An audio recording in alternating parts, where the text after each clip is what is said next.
ሰላም እግዚአብሔር ቤተሰቦች ከማህበረ ቅዱሳን ቴሌቪዥን የዕለቱን አጫጭር መረጃዎች ይዘንላችሁ ቀርበናል። በመካነ ሕይወት ስሬ ምንጭ መስቀለ ክርስቶስ ቤተክርስቲያን በተነሳ የእሳት አደጋ የአብነት ትምህርት ቤቱ መቃጠሉ ተገለጸ። በደቡብ ወሎ ሀገረ ስብከት ስር በሚገኘው መካነ ሕይወት ስሬ ምንጭ መስቀለ ክርስቶስና አባ ጊዮርጊስ ዘጋስጫ ቤተክርስቲያን ሰኔ 19 ቀን 2017 ዓ.ም ከቀኑ 8 ሰዓት አካባቢ በተነሳ የእሳት አደጋ የደብሩ ሰንበት ትምህርት ቤትና የአብነት ትምህርት ቤቱ ሙሉ በሙሉ መቃጠሉ ተገልጿል።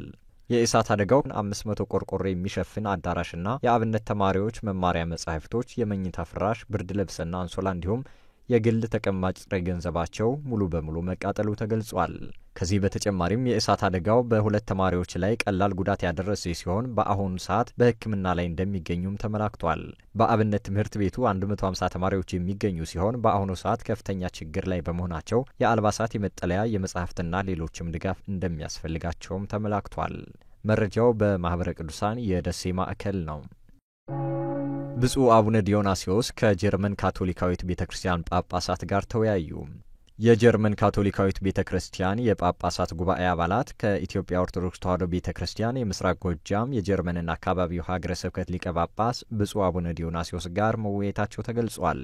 ውይይቱ የተካሄደው በበርሊን ደብረገነት ቅዱስ አማኑኤል ቤተክርስቲያን ሲሆን የኢትዮጵያ ኦርቶዶክስ ተዋሕዶ ቤተክርስቲያን አሁናዊ ሁኔታ ላይ ትኩረት ያደረገ እንደነበረም ተመላክቷል።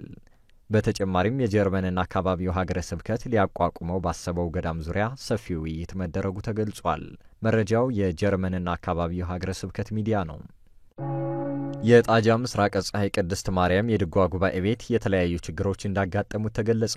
በሰሜን ወሎ ሀገረ ስብከት መቄት ወረዳ ቤተ ክህነት ስር የሚገኘው የጣጃ ምስራቀ ፀሐይ ቅድስት ማርያም ቤተ ክርስቲያን የድጓ ጉባኤ ቤት አቅጣጫውን ስቶ በወደቀ ዛፍ ምክንያት 3 የተማሪዎች መኖሪያ ቤቶች ሙሉ በሙሉ መፍረሳቸው ይታወቃል።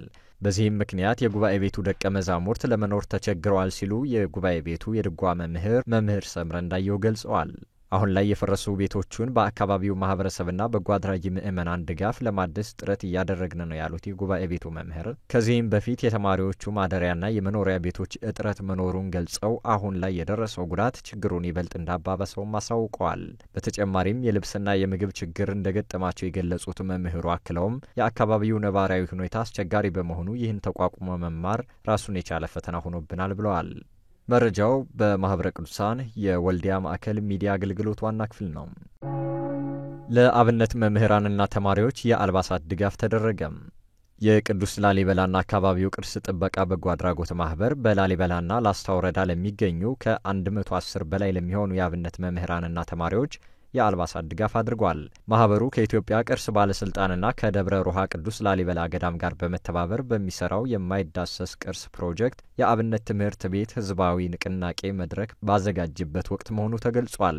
የቅርስ ማህበሩ ሊቀመንበር መምህር ደሳለኝ ባየ የንቅናቄ መድረኩን ዓላማ አስመልክቶ ባስተላለፉት መልእክት የአብነት ትምህርት ቤቶች ካለባቸው መሰረታዊ ችግር ተላቀው ተተኪ ሊቃውንትን በማፍራት ረገድ በማይዳሰስ ቅርስነት ተይዘው ተጠብቀውና ለምተው ጥንታዊነቱንና ትውፊቱን በጠበቀ መልኩ ከትውልድ ወደ ትውልድ ለማሻገር የሚመለከታቸው አካላት የድርሻቸውን እንዲወጡም በማነሳሳት ወደ ተግባራዊ እርምጃ እንዲሸጋገሩ ለማድረግ መዘጋጀቱን ገልጸዋል። በመርሃ ግብሩ ላይ የተገኙት የደብረ ሮሃ ቅዱስ ላሊበላ ገዳም አስተዳዳሪ ቆሞስ አባ ሕርያቆስ ጸጋይ እንዳሉትም ማህበሩ እየሰራ ያለውን ስራ አመስግነው አብነት መምህራንና ተማሪዎች ትኩረት ያስፈልጋቸዋል ያሉ ሲሆን ይህንንም ከዳር ለማድረስ የቅዱስ ላሊበላና አካባቢው ቅርስ ጥበቃና በጎ አድራጎት ማህበር እንዲሁም ባለድርሻ አካላት ተባብረው እንዲሰሩ ጥሪ አቅርበዋል። ማህበሩ ከዚህ በፊት የገንዘብ ተመኑ ከ247,000 ብር በላይ የሚያወጣ የመጀመሪያ ዙር የአልባሳት ድጋፍ ለ110 የአብነት መምህራንና ተማሪዎች ማድረጉ ይታወሳል። መረጃው በማህበረ ቅዱሳን የወልዲያ ማዕከል ሚዲያ አገልግሎት ዋና ክፍል ነው። ለዕለቱ ያዝንላችሁ አጫጭር መረጃዎች የእስካሁኖቹን ይመስሉ ነበር። ከቀሪ ጣቢያችን መሰናዶች ጋር መልካም ቆይታ።